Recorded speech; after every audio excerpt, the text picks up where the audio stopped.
Hello friends, कैसे हैं आप सब। आशा करती हूँ आप सब बहुत अच्छे होंगे और बहुत ही खुश होंगे। तो आज मैं आप लोगों के लिए 4 प्रकार की चटनी लाई हूँ जो कि आपके लिए काफ़ी लाभदायक है। तो वीडियो को लास्ट तक ज़रूर देखिए और चलिए बनाना शुरू करती हूँ। आगे बढ़ने से पहले अगर चैनल पर नए हैं तो चैनल को सब्सक्राइब करें, बेल आइकन ज़रूर प्रेस करें।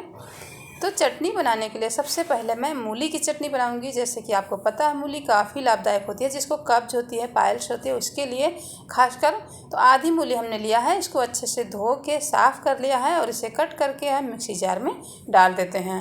अब इसमें डालेंगे थोड़ा सा पुदीने का पत्ता और फिर थोड़ा सा डालेंगे इसमें हरा धनिया। हरे धनिया को हमने पहले से वॉश कर लिया था, पत्ते को भी अच्छे से धुल लिया था। और फिर इसमें आप देखिए इतनी सी मिर्ची, जैसे कि मिर्ची नहीं खाना है तो आप बिल्कुल, अब बहुत ज़्यादा प्रॉब्लम है तो बिल्कुल भी मिर्ची नहीं डालना है आपको। मैंने थोड़ा सा डाल दिया है, एक जवा लहसुन डाल दिया है और नींबू का रस। नींबू काफ़ी लाभदायक होता है, नींबू बिल्कुल भी नुकसान नहीं करता है जिसको कब्ज होती है। और टेस्ट के अनुसार नमक डाल देती हूँ, तो इसलिए नींबू आप ज़रूर से ज़रूर ऐड करें, अपने डाइट में ज़रूर शामिल करें।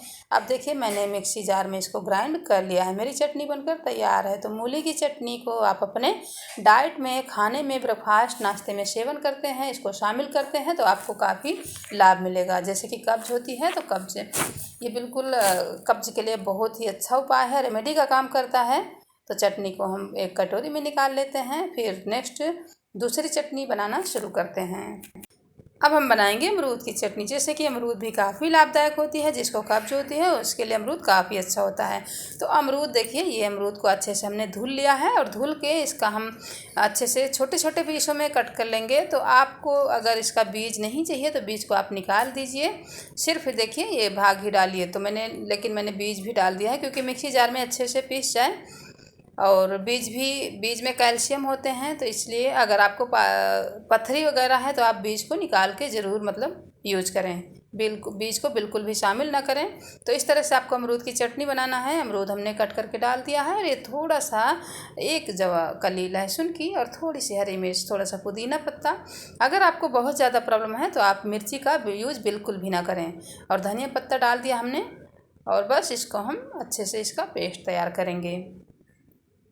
तो चटनी को अपनी डाइट में जब शामिल करते हैं आप तो आपको काफ़ी लाभ मिलेगा। इसे लंच में, ब्रेकफास्ट में चटनी, जिस तरह से आप खाना खाते हैं उस तरह चटनी भी, मतलब इतनी चटनी आप एक बार में ज़रूर से ज़रूर खाएं।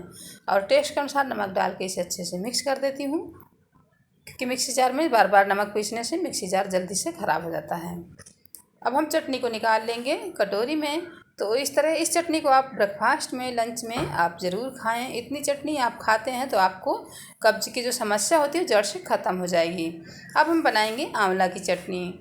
आंवला में देखिए भरपूर गुण पाए जाते हैं और अभी आंवले का सीज़न है तो इसको आप ज़रूर से ज़रूर यूज़ कीजिए। और आप अदरक की चटनी भी खा सकते हैं, जैसे आंवले का चटनी और अमरूद की चटनी, मूली का चटनी, हमने जो भी चटनी बनाया है इसमें आप 1 इंच अदरक या 1.5 इंच अदरक डाल सकते हैं। अदरक काफ़ी लाभदायक होती है, उसका वीडियो हमने शेयर किया हुआ है, उसको ज़रूर देखिए आप, क्योंकि अदरक किस तरह खाना चाहिए। चटनी में आप खाते हैं तो आपको काफ़ी लाभ मिलेगा। तो आंवले को हमने छोटे पीस कट करके रख लिया है। थोड़ा सा लहसुन देखिए, 1 कली, 2 कली और थोड़ी सी हरी मिर्च, पुदीने की पत्ती, धनिया की पत्ती डाल देंगे। और अगर आपको बहुत ज़्यादा प्रॉब्लम है तो आप बिल्कुल भी मिर्ची का सेवन ना करें। हमने थोड़ा सा डाल दिया है ग्रीन चिल्ली, क्योंकि उतना ज़्यादा नुकसान ग्रीन चिल्ली नहीं करती। अगर थोड़ा थोड़ा प्रॉब्लम, बहुत ज़्यादा प्रॉब्लम है तो बिल्कुल भी नहीं खाना है। तो हमारी चटनी बनकर तैयार है। अब हम इसमें टेस्ट के अनुसार नमक डालेंगे। तो आंवले की चटनी है तो नमक थोड़ा सा ज़्यादा जाता है, क्योंकि यह खट्टा होता है। तो इसे हम अच्छे से मिक्स कर देंगे। इसे आप अपने डाइट में शामिल करते हैं तो आपको ये रेमेडी का काम करता है। और इसे रोज़ ब्रेकफास्ट में, लंच में आप नियमित रूप से सेवन करें तो ये काफ़ी लाभ देता है। आपकी जो कब्ज की समस्या होती है वो बिल्कुल जड़ से ख़त्म हो जाती है। तो पाइल्स और फिशर का चांस ही नहीं आएगा। अगर कब्ज नहीं होगी तो ये सब बीमारियां दूर ही रहेंगी और बहुत सारी बीमारी नहीं होंगी। तो इसलिए आप इसे अपने डाइट में ज़रूर शामिल करें। और खाने में भी काफ़ी टेस्टी लगती है और अच्छी, मतलब दाल में, सब्जी में, रोटी के साथ ऐसे भी खा सकते हैं। अब हम बनाएंगे प्याज की चटनी। तो प्याज की चटनी बनाने के लिए हमने सबसे पहले ये गाय का थोड़ा सा घी, 1/4 चम्मच घी लिया। जैसे कि आपको पता है कि तेल का यूज़ बिल्कुल भी नहीं करना है। अगर कब्ज रहती है, पाइल्स है तो तेल का यूज़ बहुत ही मुश्किल है, मतलब बिल्कुल भी नहीं करना है। नुकसान करता है। तो इसलिए हमने देसी घी गाय का थोड़ा सा 1/4 चम्मच डाल दिया है। अब इसमें डालेंगे जीरा। जीरे का यूज़ आप अच्छे से कर सकते हैं क्योंकि जीरा जो होता है काफ़ी लाभदायक होता है। और मूंग की दाल है 1 चम्मच, स्टील वाली चम्मच से 1 चम्मच मूंग की दाल हमने इसमें डाल दिया है। इसको हल्का सा कलर चेंज होने तक फ्राई करते हैं।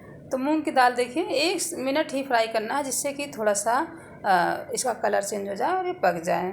अब इस स्टेज पे हम इसमें जो प्याज हमने उधर कट करके रखा हुआ है 2 प्याज, और इसे थोड़ा सा फ्राई करके इसमें काली मिर्च भी आप डाल सकते हैं। मिर्च की जगह में आप काली मिर्च खूब यूज़ कर सकते हैं, जैसे कि 7-8 दाने काली मिर्च के ज़रूर यूज़ करें। हरी मिर्च आप बिल्कुल भी ना डालें तो अगर आपको ज़्यादा प्रॉब्लम है तो। और ये हमने 2 प्याज को अब डाल देती हूँ इसको, और इसे हल्का सा फ्राई करेंगे। कच्चा प्याज आपके लिए काफ़ी लाभदायक होता है, तो इसलिए मैं इसको इतना करूँगी कि इसका थोड़ा सा जो प्याज का वो होता है उसका जो खुशबू होता है वो थोड़ा सा अच्छी खुशबू में बदल जाए। इसलिए थोड़ा सा 1 से 2 मिनट इसको ऐसे ही चला लेंगे। और आपको कच्चे प्याज का रायता भी हमने शेयर किया हुआ है जो कि काफ़ी लाभदायक होता है। कब्ज़ जिसको होती है वो कच्चे प्याज का सेवन ज़्यादा से ज़्यादा अपनी डाइट में ज़रूर शामिल करें। तो देखिए प्याज भी अच्छे से मतलब हो गया, बस इतना ही करना है। अब हम गैस को बंद कर देंगे और इसे ठंडा होने देंगे। ठंडा होने के बाद इसे हम इसका चटनी बनाना है, पेस्ट बनाना है। तो इसे टेस्ट के लिए आप इसमें जैसे कि मैंने बताया कि अदरक भी डाल सकते हैं 1 से 1.5 इंच। अदरक जो होती है वो काफ़ी लाभदायक होती है, जिसको कब्ज होती है उसके लिए, अगर कच्चा खाते हैं तो उसका वीडियो हमने शेयर किया हुआ है। अब इसे हम मिक्सी जार में डालेंगे और इसका फाइन पेस्ट तैयार करेंगे। इसमें कुछ चीज़ें ऐड करनी हैं जैसे कि पुदीने का पत्ता, धनिए का पत्ता, ये सब काफ़ी लाभदायक होता है। 2 कली लहसुन की डाल दिया है। अगर आपको बहुत ज़्यादा प्रॉब्लम है तो लहसुन का यूज़ ज़्यादा ना करें। और थोड़ा सा पुदीने का पत्ता और नींबू का रस थोड़ा सा डाल देती हूँ क्योंकि नींबू भी काफ़ी लाभदायक होता है जिसको कब्ज होती है।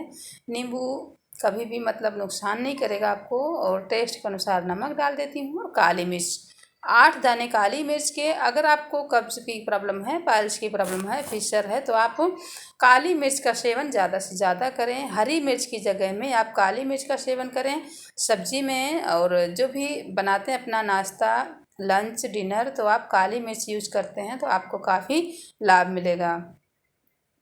इस तरह से हमने 4 प्रकार की चटनी आपके साथ शेयर की है। आपको कैसा लगा कमेंट बॉक्स में ज़रूर बताइए। और कुक वेज मंचू में आज के लिए इतना ही।